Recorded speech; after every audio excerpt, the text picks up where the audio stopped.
बिस्मिल्लाहिर्रहमानिर्रहीम। अस्सलाम वालेकुम व्यूवर्स। आज मैं आपको रूबी किचन में खुशामदीद कहती हूँ। आज मैं आपके साथ अपनी पहली रेसिपी शेयर करना चाहती हूँ। ये ऐसी रेसिपी है जो आजकल हर छोटे बड़े की ज़रूरत बन चुकी है, जैसा कि हड्डियों की कमज़ोरी, घुटनों में गूदे की कमी, पट्ठों की कमज़ोरी, लेडीज़ प्रॉब्लम और जिस्म की बहुत सारी कमियों को ये रेमेडी कवर करती है। अब मैं आपको बताती चलूँ कि व्यूवर्स मैं इस रेमेडी में कौन कौन सी चीज़ें शामिल करूँगी। सबसे पहले आ गए हमारे सीड्स, जिनमें सफ़ेद तिल, 4 मगज़, सूरजमुखी के बीज, कद्दू के बीज और अलसी। इन सब सीड में बेशुमार कैल्शियम, मैग्नीशियम और हमारे अज़ा को सुकून और मजबूती देने वाले अनासर मौजूद हैं। अब हम ड्राई फ्रूट की तरफ आते हैं, जिनमें पहले काजू, बादाम, नारियल, अखरोट, पिस्ता और इन सब से ज़्यादा बेहतरीन और ज़रूरी चीज़ जिसके बगैर ये रेमेडी अधूरी है, वो हैं फूल मखाने और चने। और अब आपको मैं बताती चलूँ कि ये सब चीज़ें हमने कितनी मिकदार में लेनी है। तमाम ड्राई फ्रूट्स और सीड्स जो उनसे हैं वो 50-50 ग्राम, और फूल मखाने और चने ये 100-100 ग्राम। तो अब आपको लेकर चलते हैं ड्राई रोस्ट की तरफ। तो अब इन सब चीज़ों को हमने ड्राई रोस्ट करना है। व्यूअर्स, ये मैंने चूल्हा जला लिया है और हमने इतनी आंच बिल्कुल हल्की लो फ्लेम के ऊपर हमने रखनी है।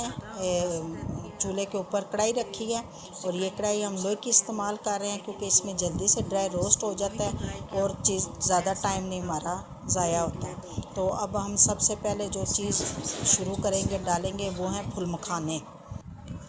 इनको तब तक रोस्ट करना है जब तक ये क्रैकर ना हो जाए, क्योंकि जब तक ये अच्छे से क्रैकर नहीं होंगे तो ये इनको ग्राइंड करना ज़रा मुश्किल हो जाता है, क्योंकि ये पहले नरम फॉर्म में होते हैं। जब हम इनको ड्राई करते हैं, ये देखें अभी ये नहीं हुआ, अभी हमें थोड़ी देर और इसको करना पड़ेगा। तो इसको थोड़ा सा टाइम लगता है। तो इसके बाद फिर जो है ना, जब देखेंगे कि ये सही तरह ड्राई रोस्ट हो गए, इनका कलर भी आपको दिखाया जाएगा कि हल्के हल्के से हो गए हैं ये ड्राई रोस्ट। ये देखें कैसे हाथ के साथ ये हो रहे हैं, टूट रहे हैं। ये बिल्कुल ऐसे ही जिनस है। जब इस फॉर्म में आ जाएं तो आप इनको उतार लेंगे।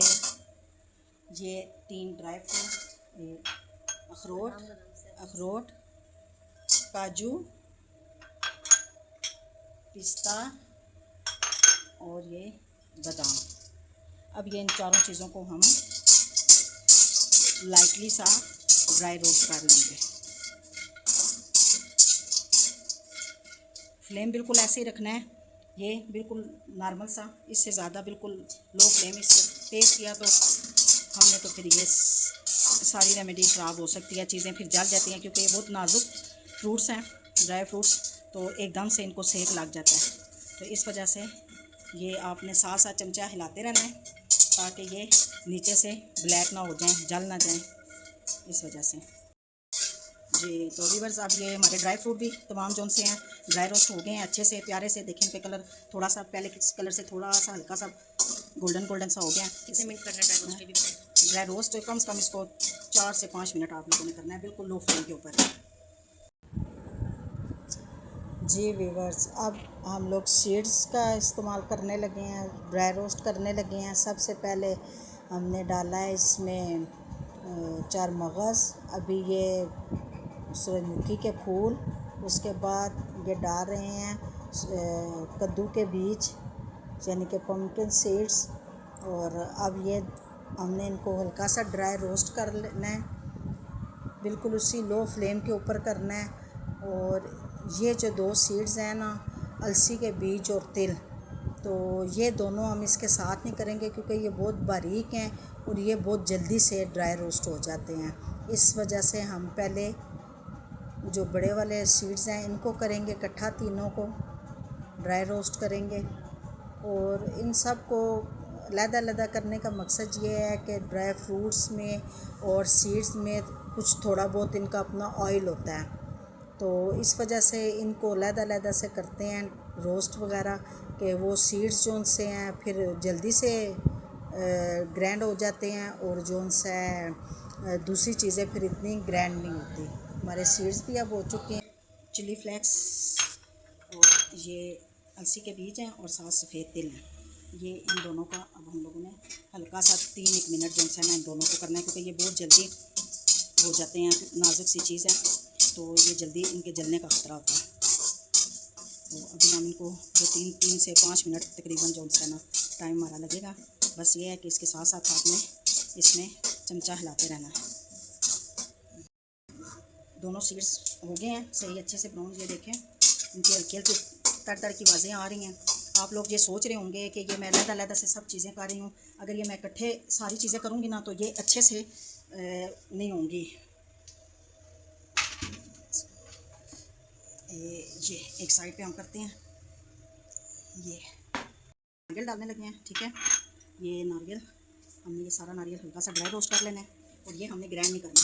तो बाकी मैं आपको बता रही थी, मेरी बात रहेगी बीच में कि ये जो सा है हम लोगों ने अगर वो इकट्ठा सारा हम लोग कर लेंगे ना तो वो ग्राइंडर होने में बहुत मुश्किल पेश आती है। तो कोई चीज़ मोटी रह जाती है, कोई बारीक रह जाती है। तो इस वजह से सब चीज़ों को लहदा से हम लोगों ने फिर इसके बाद ग्राइंड करना है चीज़ें मिक्सी जार में डाल के।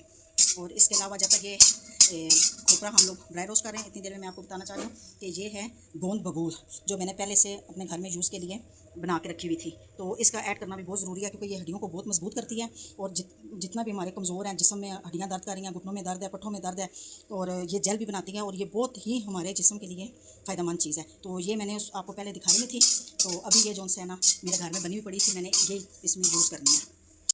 पूरा हमारा बिल्कुल 2 से 3 मिनट में ये ड्राई रोस्ट हो गया और बहुत ही प्यारी सी खुशबू भी इसमें आ रही है। तो अब हम इसको भी डिश आउट कर लेते हैं।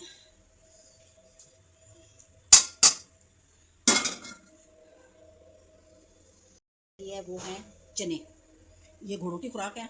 अक्सर लोग हमारे जो बड़े बुजुर्ग होते थे ना वो ये कहते होते थे कि जो चने हैं ना ये घोड़ों की खुराक है। तो अगर घोड़े ये चने खा के भागते हैं तो हमारा फिर क्या होगा अगर हम इसको अपनी ज़िंदगी में शामिल कर लें।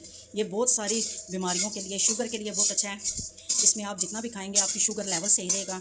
इसके अलावा अगर आपको कोई लेडीज़ प्रॉब्लम है उसमें भी आप ये चने रोज़ाना खाएं, भून के खाएं, इस तरह खाएं, तो तब भी आपके जिस्म में बहुत फ़ायदेमंद रहेंगे। तो इन चनों की जितने भी आप फ़ायदा देखें, गिने, सुने, पढ़ें, तो आपको इनके बहुत ज़्यादा फ़ायदे नज़र आएंगे। तो बस इसको भी 2 से 3 मिनट ही हमने करना है। जैसे इसकी खुशबू आने लग जाएगी तो फिर आपने इसको भी डिश आउट कर लेना है। फिर इनको थोड़ी देर हम लोग ठंडा करेंगे। ठंडा करने के बाद फिर हम अगला प्रोसीजर स्टार्ट करेंगे इनको ग्राइंड करने का। जी ये अब हम लोगों ने सारे फुल मखाने जो उनसे हैं कर ली हैं, ग्राइंड कर ली हैं। अब इसके बाद ये चने ग्राइंड कर रही हूँ। तो जो फुल मखाने हैं ये इनको इतना अच्छा ड्राई रोस्ट हुए थे कि वो फ़ौरन से उनका पाउडर बन गया। और ये चने हैं ये भी हमने बिल्कुल पाउडर बनाना है। तो इसको चनों के बाद फिर हम अगला जो करेंगे वो सीड्स हैं। तो अब हम लोग कुछ सीड्स डालेंगे इसमें आधे आधे करके, क्योंकि इकट्ठे अगर डालेंगे तो ऑयल की वजह से ये साथ चिपक जाते हैं और ये अच्छे से फिर ग्राइंड नहीं होते, बारीक नहीं होते। तो इस वजह से जो है ना ये सीड्स को हमने 2 हिस्सों में करके तो इसको हम लोगों ने ग्राइंड किया है। तो बल्कि इसको जो है ना ये ग्राइंडर को अच्छे से करके, ताकि कोई बीच में सीड जो है वो साबुत ना रहे, सारे बारीक सफूफ बन जाए। तो इसके बाद जो है हम लोग ने बारी बारी सारी चीज़ें करके ड्राई रोस्ट करके तो ये हमारा सारा तैयार हो गया मिक्सचर, जिसमें ड्राई फ्रूट्स भी हैं, चने भी हैं और जो है सीड्स भी हैं सारे। और अब इसमें मैं शामिल करूँगी बीच में, ये सारा मैं मिक्स कर रही हूँ। और अब मिक्स करने के बाद इसमें अच्छे से मिक्स कर रही हूँ ताकि ये सब चीज़ें आपस में अच्छे से बीच में मिक्स कर रही हूँ, ताकि इसमें फिर जब मैं नारियल डालूँ तो फिर हमें इतना ज़्यादा मिक्स नहीं करना पड़ेगा। ये सारी चीज़ें अच्छे से मैंने मिक्स कर ली हैं। और अब इसमें मैं शामिल करूँगी नारियल। तो नारियल के तो मैंने आपको बहुत ज़्यादा फ़ायदे बताए हुए हैं और ये माशाल्लाह से इतनी अच्छी हमारी ये अब मैं नारियल डालने लगी हूँ। तो इसमें ये हमारी इतनी अच्छी ये रेमेडी तैयार हुई है। ये अगर आप लोग यूज़ करेंगे, बच्चे यूज़ करेंगे, बूढ़े यूज़ करेंगे, बच्चियां करेंगी, उनकी हड्डियां मजबूत होंगी। आने वाले वक्त में उनको बहुत ज़्यादा इससे प्रोटेक्शन मिलेगी। जो बच्चे बच्चियां, लड़के लड़कियां जिम ज्वाइन करते हैं, उनको बाहर से आर्टिफिशियल प्रोटीन की जगह अगर ये प्रोटीन वो इस्तेमाल करेंगे तो उनके जिस्म को इससे ज़्यादा फ़ायदा हासिल होगा। तो अगर जिन बच्चों के पास, जिन लेडीज़ के पास अगर ये रेमेडी बनाने का टाइम नहीं है तो वो हमसे कांटेक्ट कर सकते